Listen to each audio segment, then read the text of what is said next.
नमस्कार, स्वागत है आप सभी का लाइव का डमरू के इस वर्सेटाइल प्लेटफॉर्म पर कहानियां फ्लैशबैक से सीरीज में। तो चलिए चलते हैं फ्लैशबैक में और पहुंचते हैं समय के उस अंतराल में जहां रविंद्रनाथ टैगोर जी ने शिक्षकों और विद्यार्थियों के बीच संबंधों के महत्व पर प्रकाश डालती एक बेहतरीन शिक्षापद कहानी को लिखा, जिसका नाम है दुल्हन। बात बहुत पुरानी है। बचपन में मैं जिस स्कूल में पढ़ता था उसी में नीचे के दर्जे में पढ़ाने वाले पंडित शिवनाथ से हम लोग पहाड़ा पढ़ा करते थे। उनकी दाढ़ी मुझसे सफाचट थी, सिर के बाल जड़ तक छटे हुए होते थे और उस पर छोटी सी चोटी शोभामायन होती थी। उन्हें देखते ही सभी लड़कों की जान सूख जाती थी। प्राय जीवधारियों में ये बात देखने में आती है कि जिनके डंक हैं उनके दांत नहीं होते, पर हमारे पंडित जी में दोनों बातें एक साथ थीं। एक और उनके थप्पड़ घुसे हम पौधों पर ओलों की तरह बरसते, तो दूसरी ओर कठोर वचन सुनकर सबको छठी की याद आ जाती। इस बात का पंडित जी को बड़ा अफसोस था कि अब गुरु शिष्य का संबंध पुराने जमाने जैसा नहीं रहा। अब तो विद्यार्थी गुरु की देवता के समान भक्ति नहीं करते।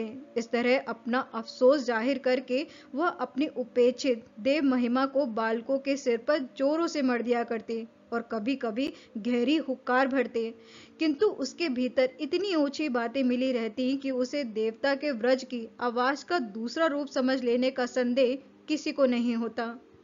खैर, कुछ भी हो, हमारे स्कूल का कोई भी छात्र इस तीसरे दर्जे के दूसरे विभाग के देवता को इंद्र, चंद्र, वरुण तथा कार्तिक न समझता था। सिर्फ एक ही देवता के साथ उनकी बराबरी होती थी, जिसका नाम यमराज है। और इतने दिनों के पश्चात अब तो यह मानने में कोई दोष ही नहीं और ना ही डर है कि हम लोग मन ही मन चाहते थे कि इस देवालय में जाने में अब वे ज्यादा देर ना करें तो अच्छा है। पर इतना तो हम लोगों ने अच्छी तरह जान लिया था कि नर देवता के समान दूसरी बला नहीं। देवलोक में रहने वाले देवता भोजन गले तक नहीं ठूसते। पेड़ से मात्र दो एक फल तोड़कर खा लेने से ही वे प्रसन्न हो जाते हैं, और वो भी ना मिले तो मांगा नहीं करते। किंतु हमारे पंडित देवता बहुत अधिक की उम्मीद रखते थे, और हमसे जरा सी भी गलती हो जाती तो वे लाल लाल आंखें निकाल कर मारने दौड़ते थे। उस समय वे किसी भी तरह से देवता जैसे नहीं दिखाई देते।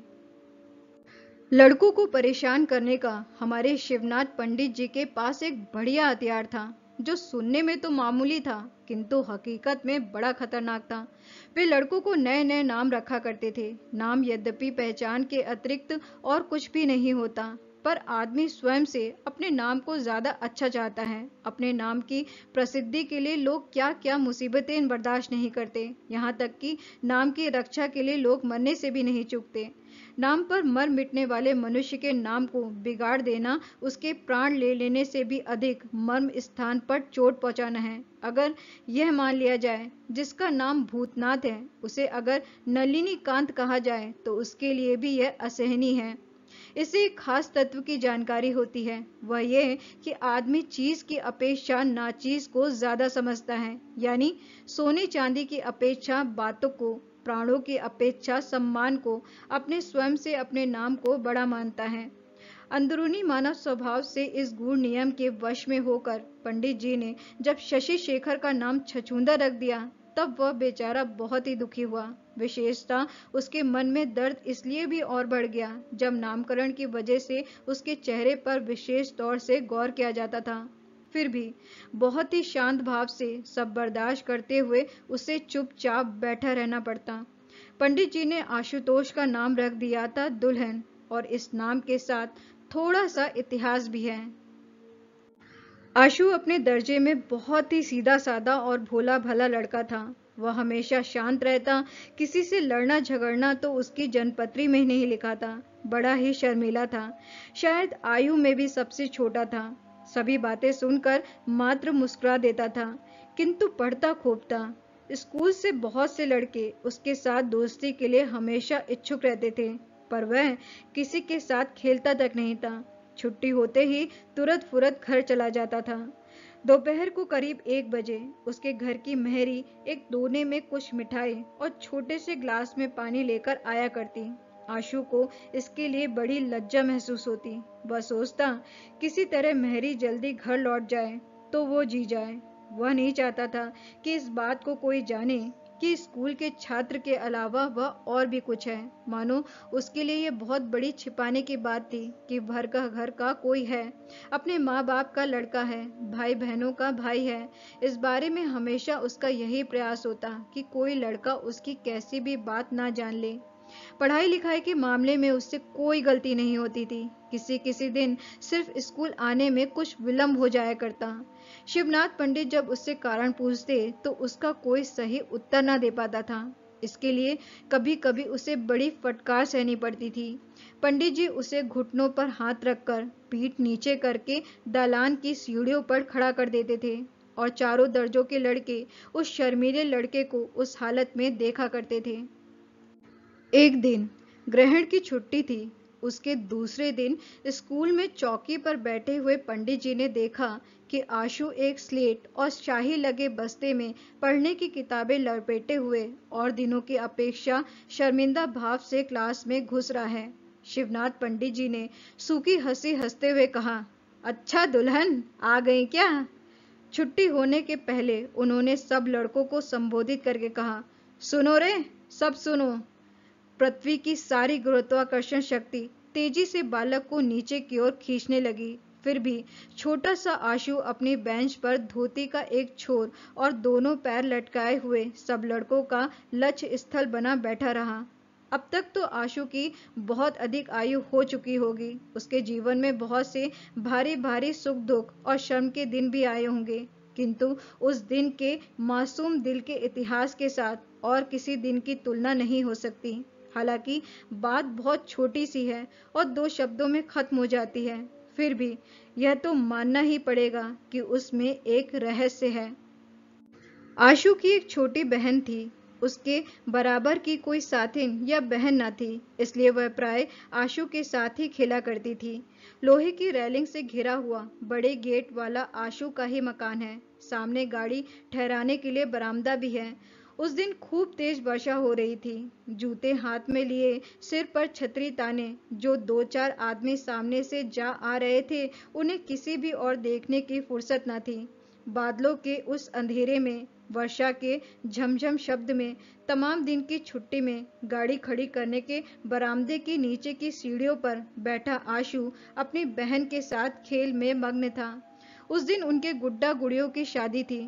उसी की तैयारी के बारे में आशु बहुत ही गंभीरता के साथ अपनी बहन को उपदेश दे रहा था। अब सवाल उठा कि पुरोहित किसे बनाया जाए। बालिका चट से दौड़ी और सामने खड़े एक आदमी से पूछने लगी, क्यों जी, तुम हम लोगों के पुरोहित बनोगे? आशु ने पीछे मुंह फेर कर देखा कि शिवनाथ पंडित अपनी भीगी छतरी समेटे पानी से तरबतर बरामदे में खड़े हैं। वे रास्ते से जा रहे थे। वर्षा अधिक तेज होने के कारण यहाँ ठहर गए थे और लड़की उनसे पुरोहित बनने के लिए जिद कर रही थी।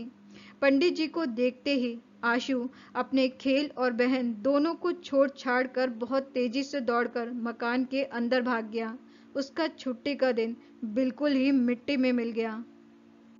दूसरे दिन शिवनाथ पंडित जी ने जब सूखी हंसी के साथ भूमिका के रूप में इस घटना का उल्लेख कर कर आशु का नाम दुल्हन रख दिया, तब उसने पहले जैसे सभी बातों में मुस्कुरा देता था वैसे ही मुस्कुराकर अपने चारों तरफ की हंसी में शामिल होने का प्रयास किया।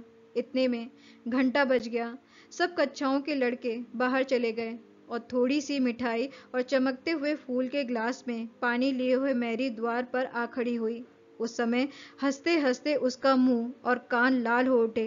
दर्द की अधिकता में डूबे माथे की नसें फूल गईं और तेजी से निकलते हुए आंसू रोके न रुक सके।